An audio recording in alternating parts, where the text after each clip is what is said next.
Sorry about that. Audio problems there. Thanks, Trenchfoot. I'm getting better with Brig. The new Brig. I like her a lot better, actually. I like that. And I've been playing Moira. Moira's fun. Moira's just... Especially at my level, I'm at about 1,400. Mm-hmm. I can hard carry with Moira. And win with, like, last night, for instance, I played a match on Busan.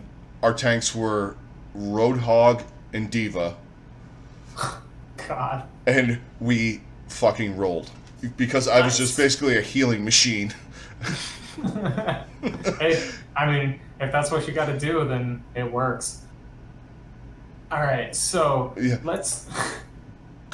Jesus Corey, Christ. like, we are going to talk about that trench foot because my God, Corey is just a monster. And Corey basically went into the prison fucking shower and just bent everyone over on fucking Vancouver.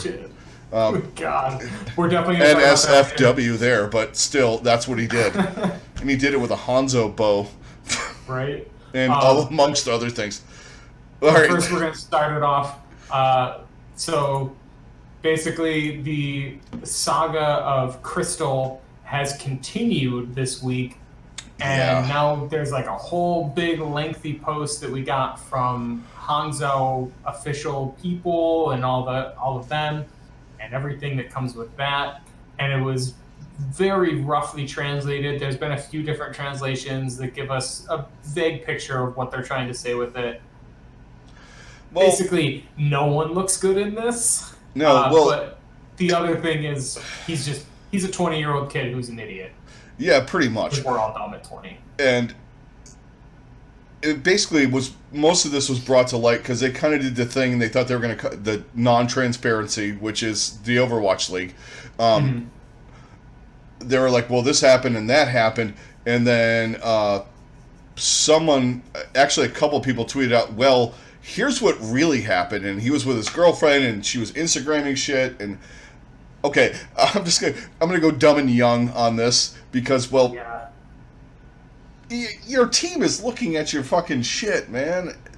Come on. Right, like, you realize that when you have these conversations, or non-conversations like they did, or non-conversations or whatever, like, and you put it on social media, everyone can see that, including your employer. Yeah. And when your employer is like, their main source of reaching people is social media, they're gonna find that shit, and they're gonna find it real quick. And they legit dropped the hammer on the kid because he needed it, man. Yeah. It's just a mess. Yeah, but and Overwatch League wise, I mean, that kind of fucked them. They're like in this weird position right now where, they probably had him pegged to play a lot of DPS in this meta. Oh, for sure. And he went fucking AWOL to fuck his girlfriend or whatever the hell he was doing. Which, whatever, 20 hormones. But still, man, come on. Right. At least, like, you got to communicate some of this stuff to people. Yeah. It's like, okay, I get it. You're homesick. You're in a completely different country. But, like, yeah, it's also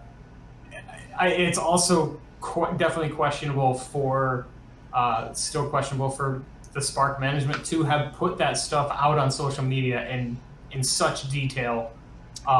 We want transparency. It might be a little too much transparency. Yeah. There needs to be some discretion. Like, be upfront about it. Be like, there's a situation. We're trying to handle it as best we can. More information will be released. As of now, here's the consequences of what's happened in, like, a basic rundown. But, like, you don't need, like, the list top to bottom of every wrongdoing thing and, like, the whole list. We don't need all that info. We really don't. What would have fixed this from the start is that if they everybody would have just said, look, it's the constant with this league and we've talked about it. Every other podcast has talked about the word transparency. Mm-hmm. I mean, let's be honest. Just say, he did things detrimental to the team. He's out. Yeah. You That's all know, that needs to be said. yeah. I don't care. I don't care what he did. I'm not into that whole. Well, he was off doing this or that or whatever. You know, I mean, we're big sports fans. They tend to not. Oh, this is true. Trenchfoot. I mean, it is true. He was getting stinky fingers. So why the fuck? All right, I'm gonna throw this out there. Why the fuck are you worried about your girlfriend? You're making that much money. You got them all coming in. Anyway, Right. baller. Hey, whatever. If you want to stay monogamous, good for you, man. But I mean, at 20, use some of that cash to bring her with you. Like, don't put that on the team. Like, that's not really their responsibility. no, it's not. Give her a job. No. Get another girlfriend, or Right. wait till the off season, Or use your money to bring her over. yeah, Like, if you need her that those are your bad, bring her in. choices. Right. Whatever. Okay, so enough about Crystal's drama, which is actually hurting Hangzhou more than I actually thought it would. Yeah. I think it's at this point it's more of a mental thing with them too. It's kind of screwing with their synergy and their chemistry, and the what the hell's going on and why did he do this? And I mean, I'm not there, but we've been there with sports, and even last year, if we look at what happened with Boston. Yeah. End of stage this 2 is was kind of a definitely not- disaster after that Yeah. dude did what he did. And it took I mean, them. this is definitely nowhere near that level of horrible. I would say Shanghai with Undead, but they were fucking awful anyway, so you really can't bring that as a reference for anything. Like, neither one of those, but like, in some way, him not being there is really at least the play impact of that person not being there Yeah. is very similar. And I think, there's definitely going to be a toll that's going to be taken on these guys because they've already built up a chemistry with him. They've already been playing together for so long, and they knew that he was a difference maker for them when he was able to finally play as well. And I think him not being in the lineup is definitely messing with them, and it was very apparent today. Oh, yeah. Since this stage started, where we were kind of questioning them to begin with, without Crystal there as that kind of like other DPS guy thing, it just there's so many more questions. They're so lucky, and I'm saying this in a kind of a weird way. They're lucky that they won so many games to get where they are, where they might not fall out of the play-in, they just need to and they win can a few more regroup. games. Yeah, and because they still have time. They're not completely out. If they win, I think like 1 or 2 more games, then they at least lock up a spot in the 12.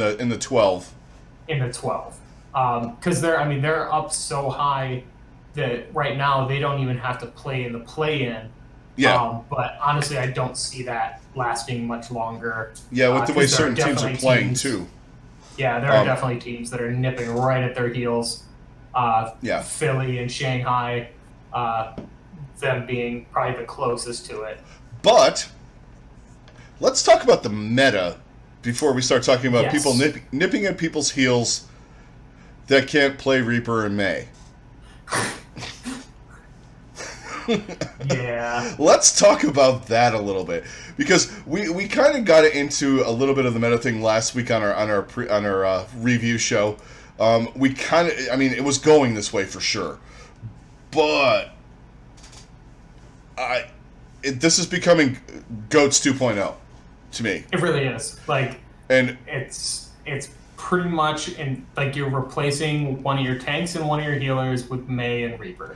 And I'm just saying this flat out low level support, but playing Brig and Moira with a comp that has Mei and Reaper and Roadhog in there is unkillable.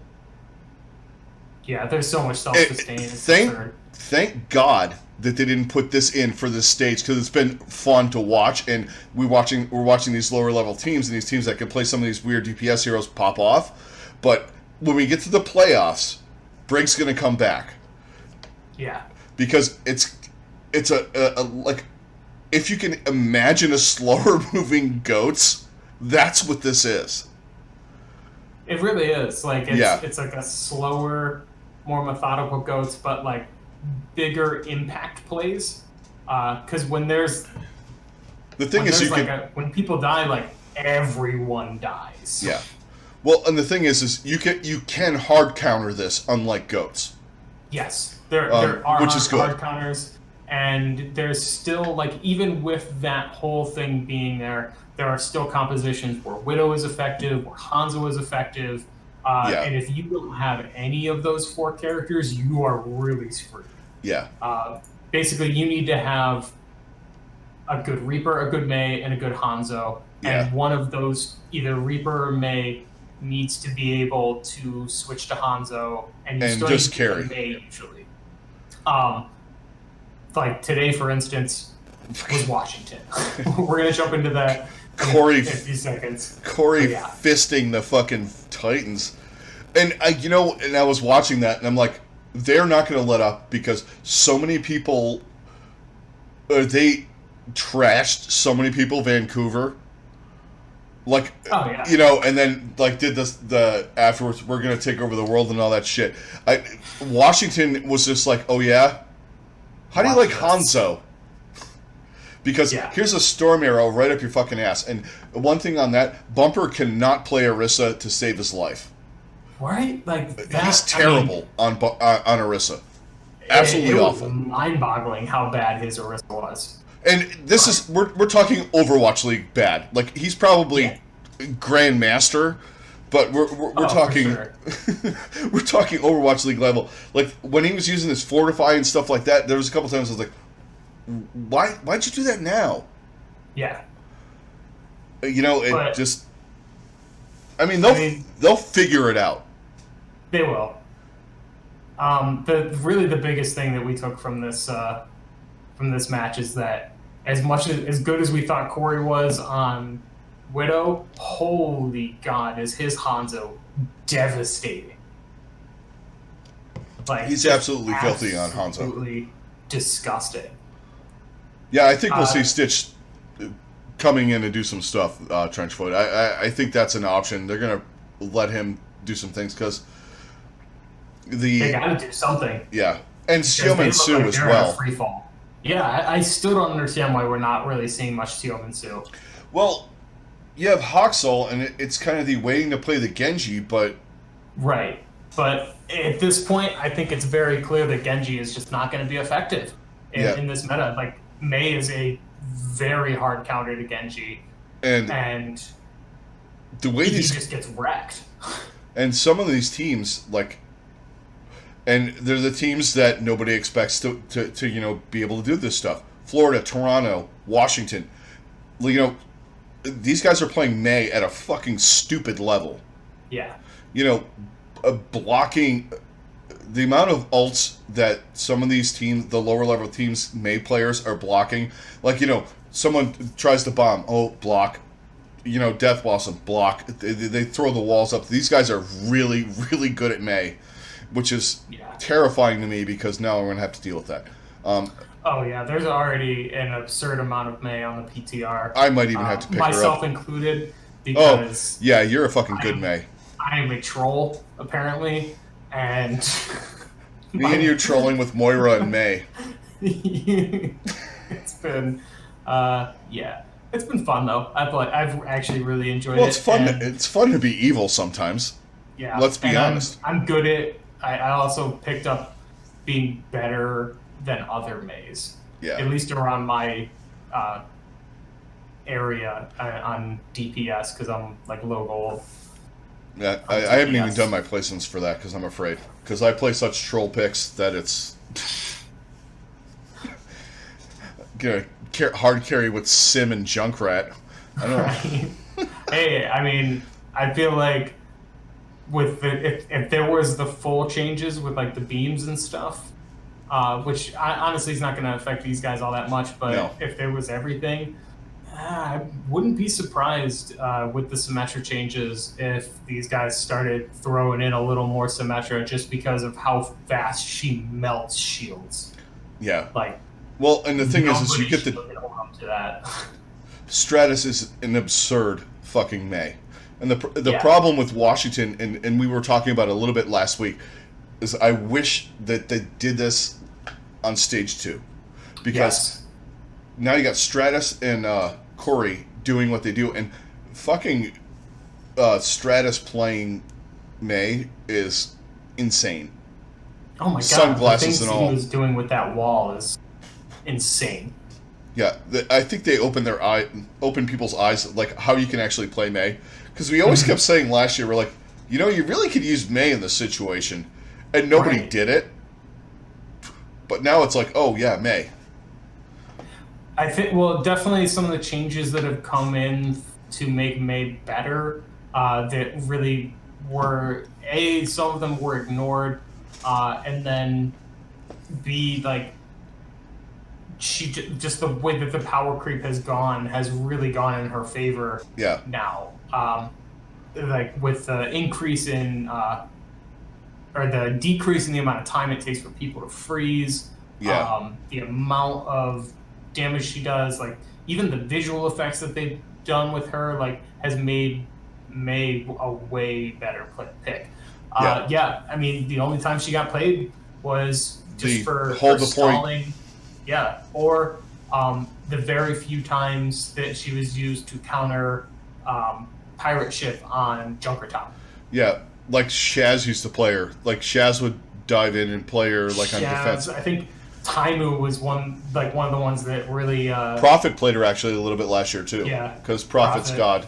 Although we'll get into this in a little bit, but Yeah. unfortunately, my team beat my God, so I kind of gotta go with my team here on that one. But Let's talk about that. yeah, let's dive into that. Yeah, let's talk about that match because I don't think anybody saw that coming. Yeah, I mean the Toronto Shanghai match we'll talk about in a minute, but that was a little more okay. That happened, and this was like, what in the fuck? Yeah. Like, because Shanghai, you were just like, they looked a little shaky last week. Toronto does have some good players. Like, they can make good plays here and there. Yeah. And I think we underestimated how good Washington was last week. So, Yeah. like, that's really kind of skewing everything, too. And then Shanghai's had a really tough schedule. Then they played Vancouver, which, I mean, that's... Yeah. well, that's really not going to give us much to look at right now, but they also played Seoul, and they looked really good against them. So we weren't really fully sure on how Shanghai was going to come out. But Toronto, they came out in the best way that they could, and they played a really excellent game. They did. But, like, Florida, the thing that surprised me was, all right, so Shanghai, or they played Vancouver last week, which does what, or not Shanghai, London. They did what London did for the most part. They did the Genji thing, and they were doing, like, dive comps and stuff like that, where they were just mashing everything. Right. But then this week, everybody decided somewhere in the back room at the fucking Blizzard Arena, we're to the goats thing now. Yeah. Where it's the you have to run May Reaper. It's the only thing that works. Some analyst fucking said it's like a 65 or 70% win rate, so everybody has to run it, even though you can't run it because you don't have anyone that can play May or Reaper to that level. But I'm going to go back to this. I thought London ran that well until they ran into Florida, which fucking Saya player playing Reaper is the most frightening thing on the planet. Jesus. Right? That dude, I mean, absolutely wrecked. And BQB is playing a really good May, too. And, like we started the stage and we were saying, all right, who are the teams that have the good Roadhog and the good Widow? Well, now we got to backtrack a little bit and say, who has the best Reaper and the best May? I mean, and Florida and Washington have to be discounted right now because they're not in the playoff race. They might have the best combos of all that because Saya player can play either sniper. Mm-hmm. And BQB can play Sombra. He's really good at some of the things. And I think Fate and Gargoyle are starting to work better together. Yeah.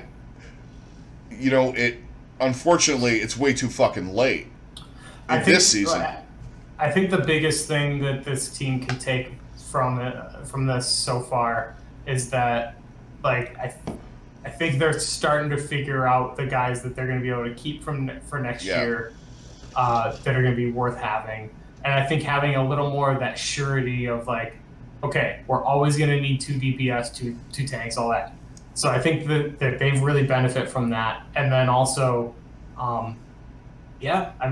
this might finally be what Florida needed. And they can really build on this and hopefully take it into next season and be kind of like that team that has a late run in the NFL at the last part of the season when things really don't matter anymore, but it builds confidence in other things.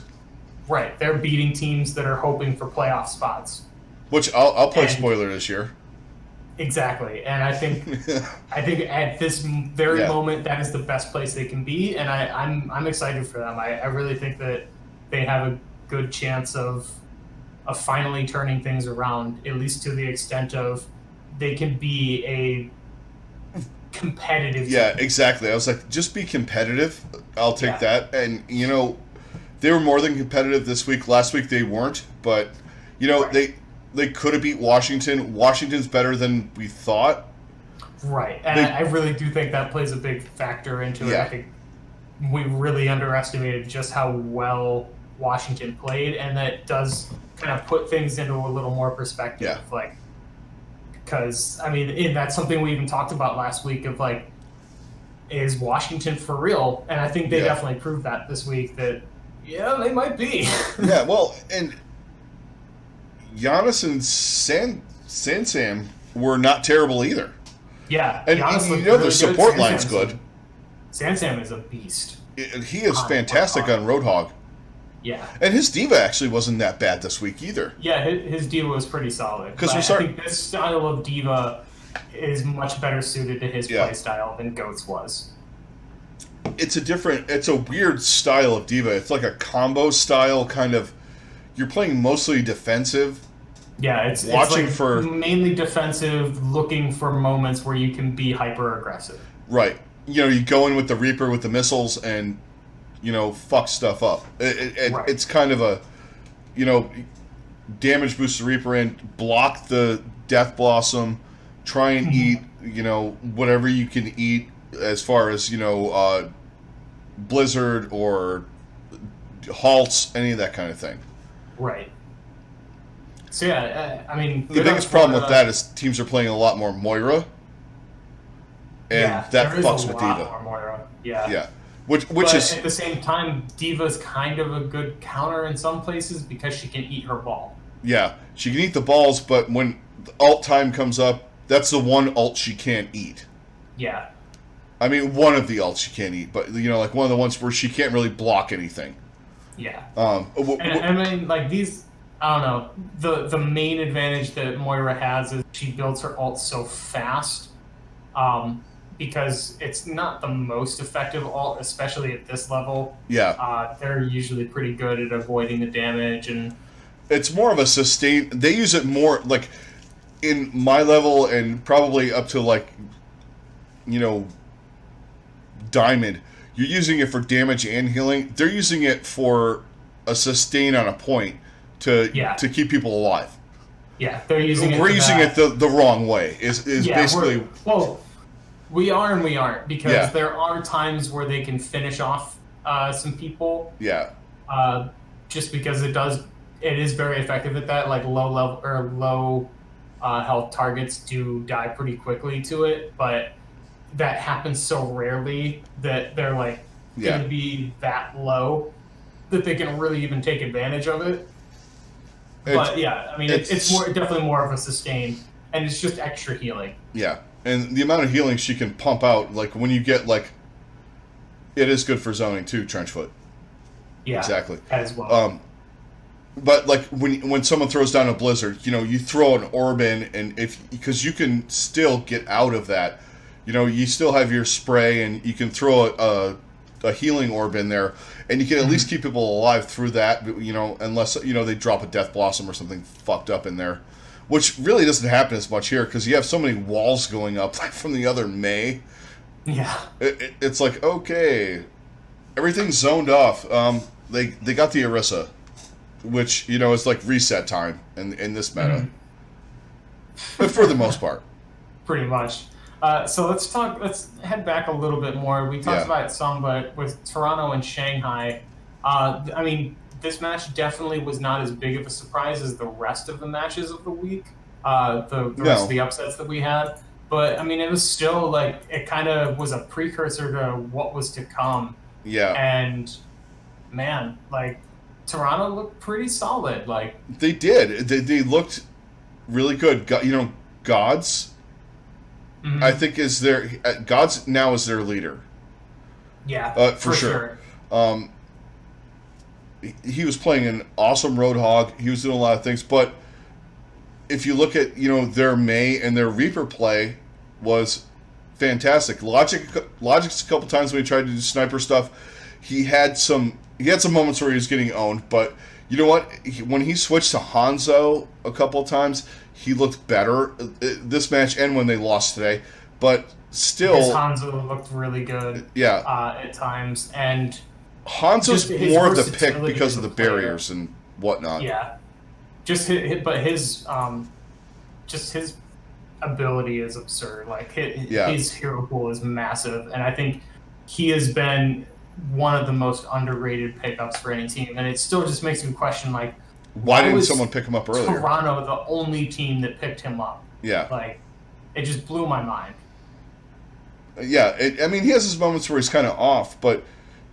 We can say that about a lot of people. Everyone talks about Linkser and guys like that. I mean, Linkser played like trash last week.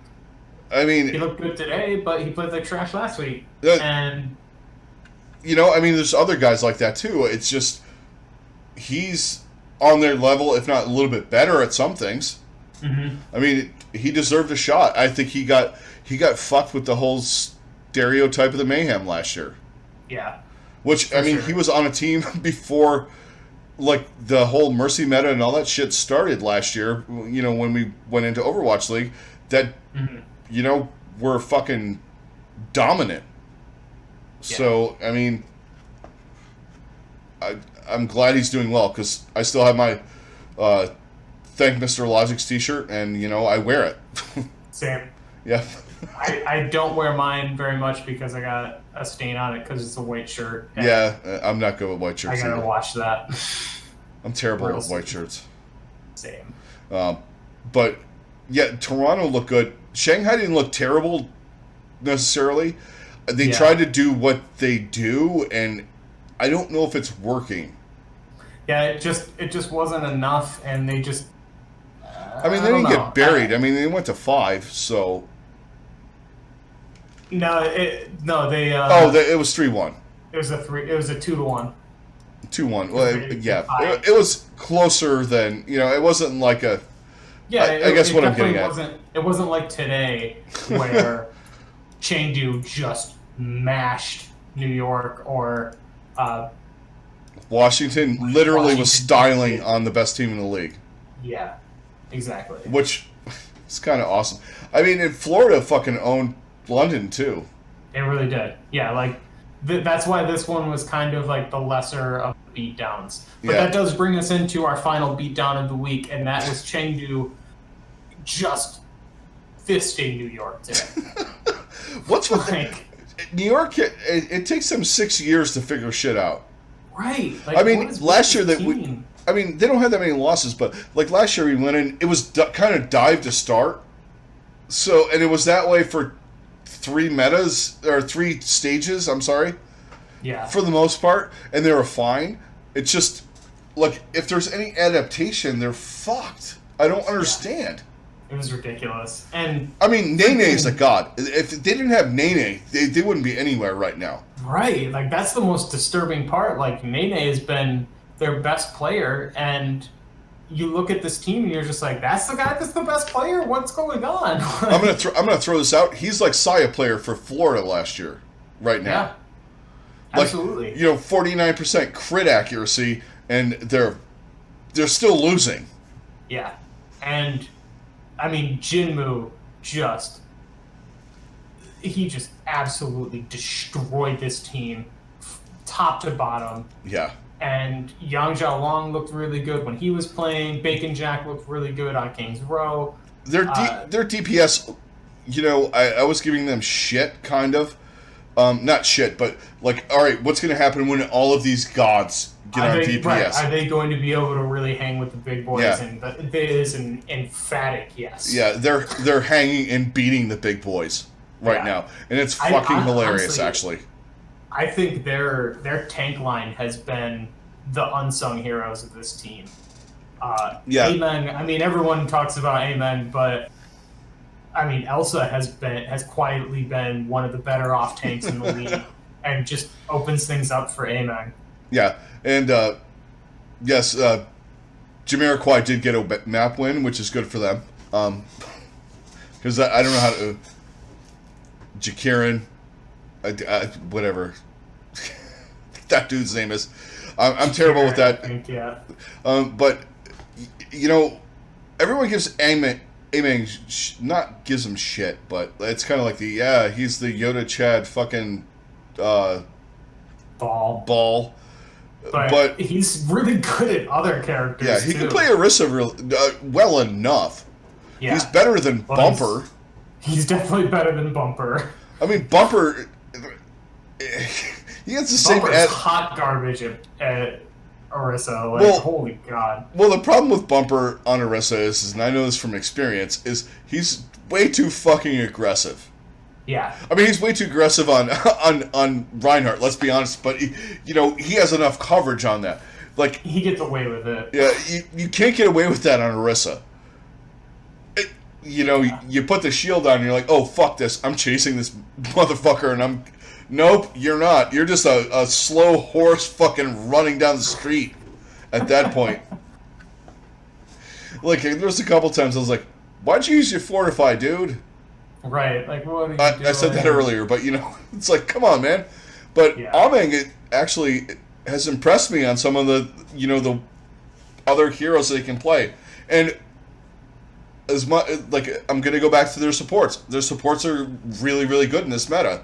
Yeah. Yamato has been great. I always forget their fucking flex. It's been really good too. What the fuck? KYO. Kyo.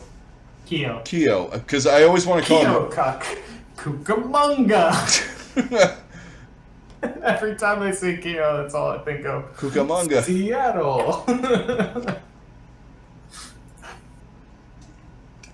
North Haverbrook. That's all I can think of when you did that. Ogdenville. No, that was the that was the fucking. It was the clown episode. They were listing off all the different cities with silly names. Oh. Keokuk, Cucamonga. I can't remember the other one, and then the last one's Seattle, and Homer loses it. Little Simpsons for you guys. It's going to happen. It happens once an episode. It really does. Yeah, pretty much. At least once. Yeah, at least once. All right. So, after all of the crazy-ass matches, let's talk a little bit about where we're at in the standings. Yes. So, I mean, we could talk Dallas for a second. They're not good right now. We said that last week.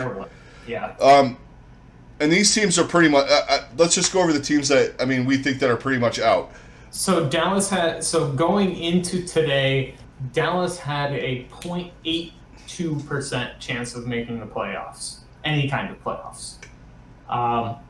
So basically, the teams that are fully eliminated are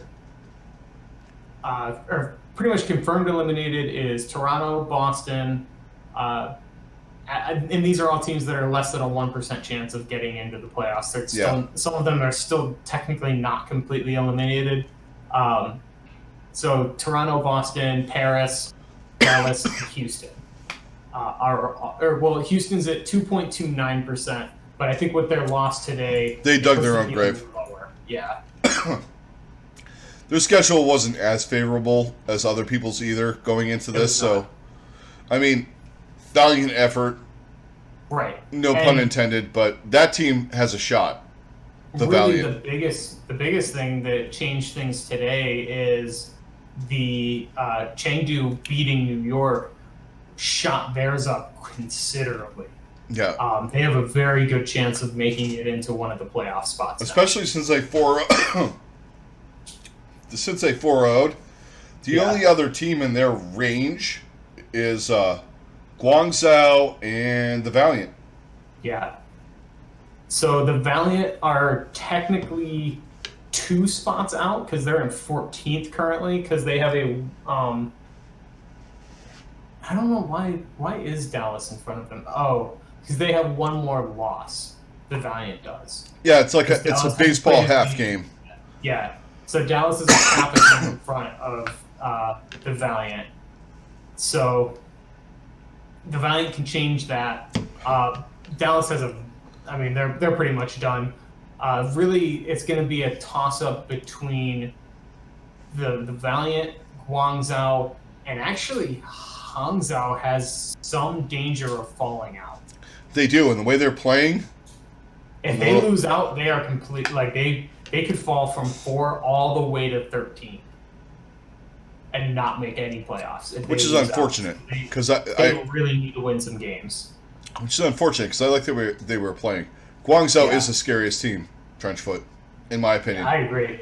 Guangzhou. And I'm going to throw this out there. Atlanta is also fucking frightening, because Erster is a monster.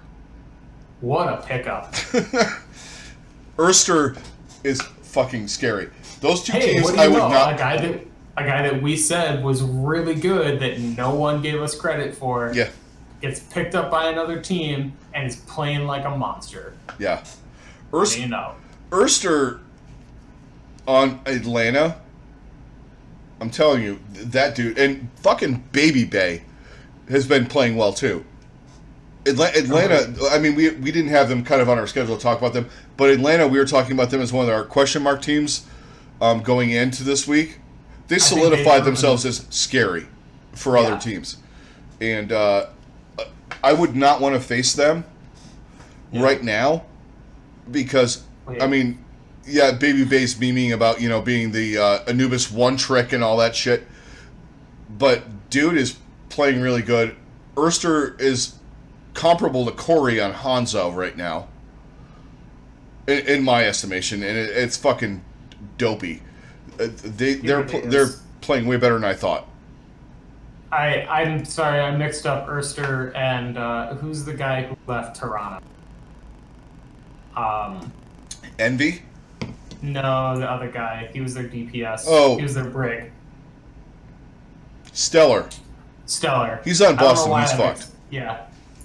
I don't know why I was thinking the same, but we did call that Erster, once he was able to play some DPS, that he was going to be a beast, and for sure. Because I just remember that first game where they took out Defran, they put him in on Junkrat, and the just decimation he was laying out. And that was on Junkrat. Unreal.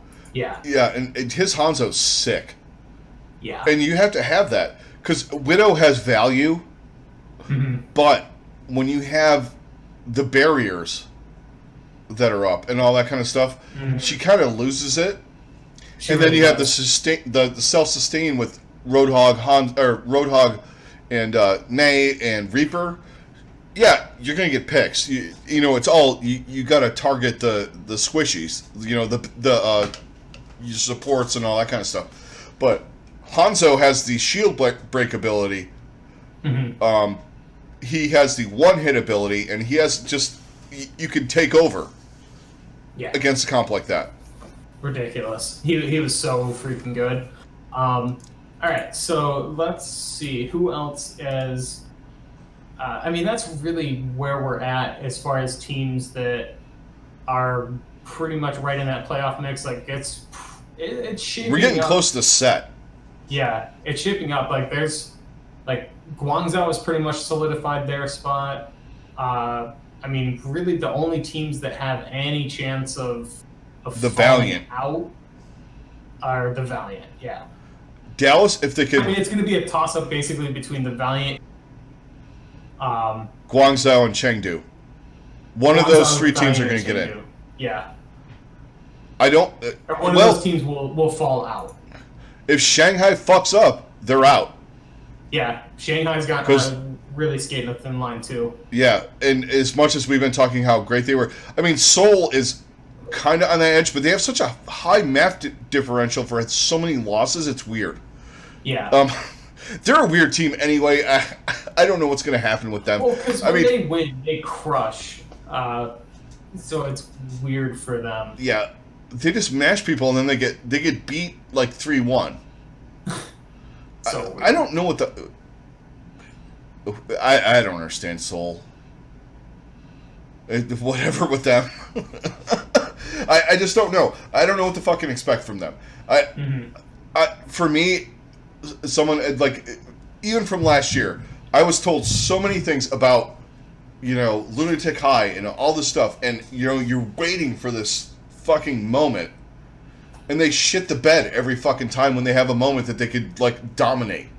Right. I mean, exactly. Yeah, they were fine this week. Them in Philadelphia kind of like righted the ship a little bit. Mm-hmm. Like Philadelphia actually kind of more than they did last week looked like Philadelphia. I was a little concerned though this week. I thought Toronto was going to beat them. Toronto came damn close. Yeah, but Toronto can play this version of the meta. The thing is here's what happened. They put EQO on Hanzo, and he fucking owned. Yeah. I mean, the Hanzo play is bigger than the Widow play right now. The same thing with the May and the Reaper play. Yeah, if you don't have a good May Reaper, one of those players or one of the people, basically, if you have somebody who can't play Reaper, they better be a damn good Hanzo. Yeah. Well, and the thing is with Philadelphia, you need a good May. That is unquestionable. Like, you need a good May. Yeah, and I think honestly, what people are underestimate about Philadelphia is EQO is a fantastic May, and he can play fucking Hanzo like at an above God level. Which is unfortunate for them because he's their best May and Hanzo, and you need. But Carpe today playing Reaper was fucking destroying shit. He was. Yeah. Carpe on Reaper definitely needs to be the move if you're gonna have EQ up, because you don't want. I mean, Carpe is really good, but I want Carpe on Widow and Reaper. Yeah, Widow and Reaper. And his May is serviceable if you have to run EQO on Hanzo. You know what? And I know Trenchfoot is talking about Saya. I really would like to see Saya player, like if this team like develops into a good team. I would have loved to have seen him on like this year, right now on a team that has a chance, like to be able to be in the playoffs and just fucking own. Because his Hanzo's great, his fucking Widow's stupid, his Reaper's disgusting. Yeah. Like, he had 37 kills on Li Jiang, like final blows or something like that, eliminate, whatever it was. I saw it against London. Yeah, it was something stupid like that. Yeah. That dude deserves a team around him. I think we're kind of there, but who knows what's going to happen by the time the next year starts. But yeah, I mean, hopefully, and he is still very young. I think, what is he, only like 19 or? Yeah, 20? He's close to 20. So he's. He's still got at least a couple of years left.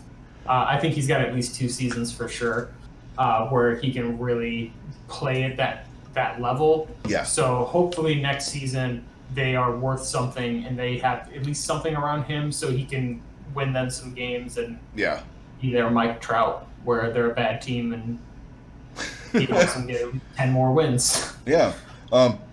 In baseball terms. In baseball terms, yes.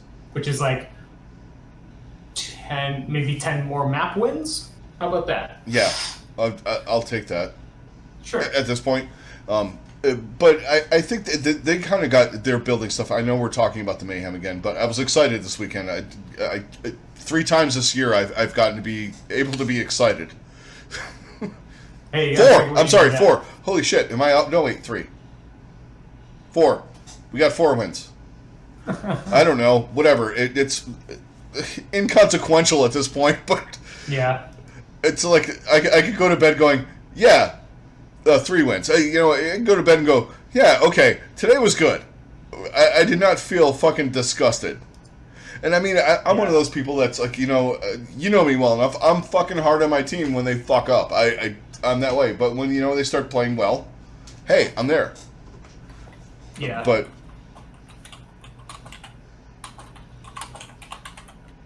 yes, exactly. I want to know, see, that's one of the things that with Trenchfoot brought up a great point. Going into next season, we have all these contracts. We don't know anything about these contracts. Yeah, I agree. I mean, you have all of these teams that, especially the teams that were started last year. Mm-hmm.